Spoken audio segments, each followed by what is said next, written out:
simple pendulum.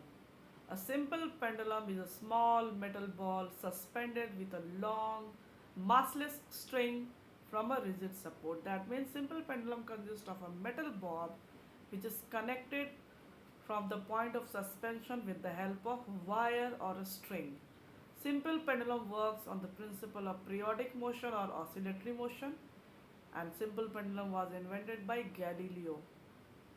So in ancient time, there were the sundial, the sun clock, and the water clock. So these clocks just measure the unit called hour. So in order to measure the minutes and second, the pendulum clock was invented. And this pendulum clock contains the metal bob that is called the simple pendulum. So come to the topic, simple pendulum. So simple pendulum is a small metal ball suspended with a long massless string from a rigid support. When it is pulled to one side and released, then it freely oscillates to and back fro. The principle of simple pendulum is that for a given length, the pendulum makes all oscillation in exactly the same time. Underline this line.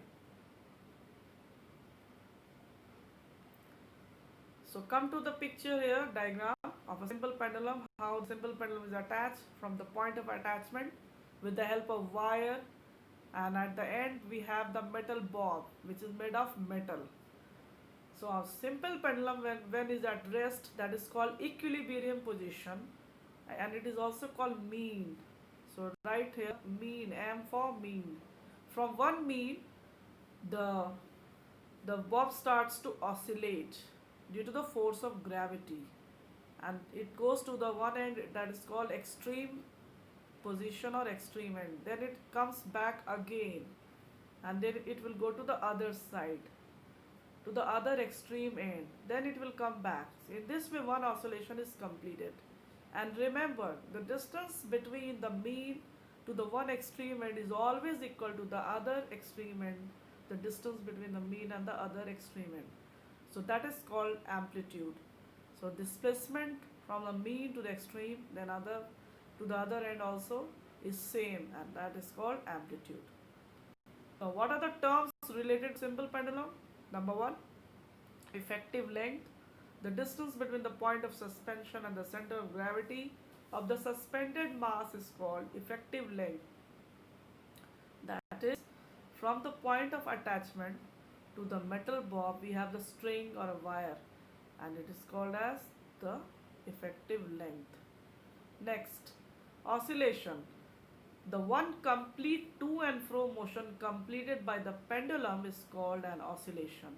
In simple word, the motion of pendulum from one extreme position to the other extreme position is and back is called an oscillation. Underline this line. The motion of a pendulum from one extreme position to the other extreme position and back is called an oscillation. Oscillation are of two types. That is, if we can see the oscillation in two ways. Number one, from one extreme, then it goes come here, then it goes to the other. So it is called oscillation. And there is the other way also. From one extreme it goes from directly to the other extreme, then again it comes back. So these are the two conditions in which the oscillation of pendulum takes place. Now come to the time period. The time taken by a simple pendulum to complete one to and fro oscillation is called the time period. Time period is calculated by the total time taken divided number of oscillation. So T is written as total time taken, total time taken divided number of oscillation, number of oscillation. For example, if pendulum is completing 20 oscillation in 48 seconds, so what will be the time period? So suppose a pendulum is completing 20 oscillation, T is equal to time, and it takes 48 second, 48 second divided 20. So what will be the time? Time will be how much? 1 time will be 2.2, cut it 10, 2:10 and 2:04. 2.4 second will be the answer. That means the pendulum complete one oscillation in 20 oscillation in 2.4 second. That means one oscillation is completed in 2.4 second. Amplitude. The maximum displacement between the mean and the extreme from the position of pendulum is called amplitude. So amplitude means from here, then here, and again here. So this is the maximum displacement, which is called amplitude. So these are the terms related to pendulum. Now come to the activity. To determine the time period of a simple pendulum, we will take a clamp stand, a massless string, and metal bob and a stopwatch. So first we will fix the clamp stand. See here on a table. Then we will fix the metal bob with the help of string, and then the length of 1 meter. That means the string has a length of 1 meter. 1 meter is its length, and then start to displace the metal bob from mean position to one extreme end through a small angle, and then release. What you will see, the metal bob starts to oscillate to and back through. And now note down the time taken to complete 20 oscillations. That means you have to note down the time, how much time is taken by the 20 oscillation with the help of stopwatch. So that will be the time period. The time period of 20 oscillation can be determined by dividing the time taken by 20. So you have to make 5 repetitions following the same steps. So record your observations. So in number 1, for time taken 20 oscillation time, if you write the 48 second, then divide 48 by 20. Number 2, 32 second, 32 by 20. Number 3, 40 by 20.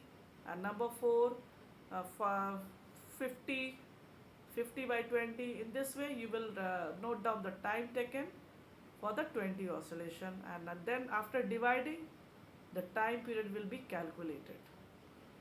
Now come to the unit of time. The standard unit or the basic unit of time is second. That is denoted as second.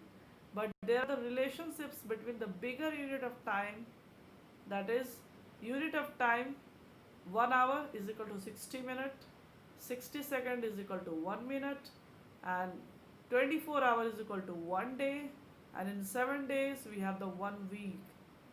Now the smaller units like 1 second is equal to how many microsecond zeros are there? 10 to the power 6 zeros are there. So 1 second is equal to 10 to the power 6 microsecond, and 4 weeks plus 0 or 1, 2 or 3 days is equal to 1 month. 10 centuries is called as 1 millennium, and 12 months is called as 1 year, and 100 years is called as 1 century. So you have to learn these units of time, the smaller and the bigger units. So smaller unit is 10 to the power 6 microsecond, that is equal to 1 second. And the bigger are the millennium, that is 10 century, 100 years, that is the 1 century. In order to measure short time intervals for some events such as race and a laboratory experiment, etc., stop clocks and stopwatches are used, as they can measure the time up to 1/10 of a second.